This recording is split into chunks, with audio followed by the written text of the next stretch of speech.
खेसारी लाल यादव जी की फिल्म राजा की आएगी बारात के बारे में बात करेंगे।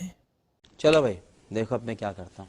खेसारी लाल यादव जी की फिल्म राजा की आएगी बारात जो कि 16 दिसंबर से संपूर्ण भारत में रिलीज किया जाएगा, यानी कल से खेसारी लाल यादव जी की फिल्म राजा की आएगी बारात रिलीज किया जाएगा। यही नहीं, खेसारी लाल यादव जी की फिल्म राजा की आएगी बारात के आप लोग सिनेमा घर में देखना नहीं भूलिएगा। ठीक है, समझ गया।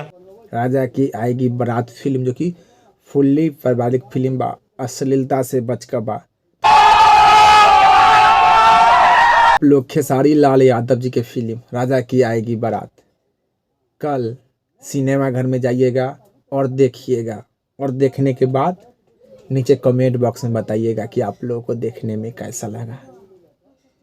राजा की आएगी बारात फिल्म कल पूरे भारत में एक साथ रिलीज होने जा रहा बा, ठीक है, समझ गया।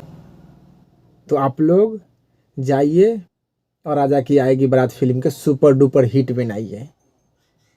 राजा की आएगी बारात फिल्म फुल्ली पारिवारिक फिल्म बा, आप लोग पूरा परिवार एक साथ सिनेमा घर में जाकर देख सकते हैं। आपने मेरे दिल की बात बताई। राजा की आएगी बारात कल सिनेमा घर में रिलीज होने जा रहा बा, तो आप लोग कल सिनेमा घर में राजा की आएगी बारात फिल्म देखिएगा।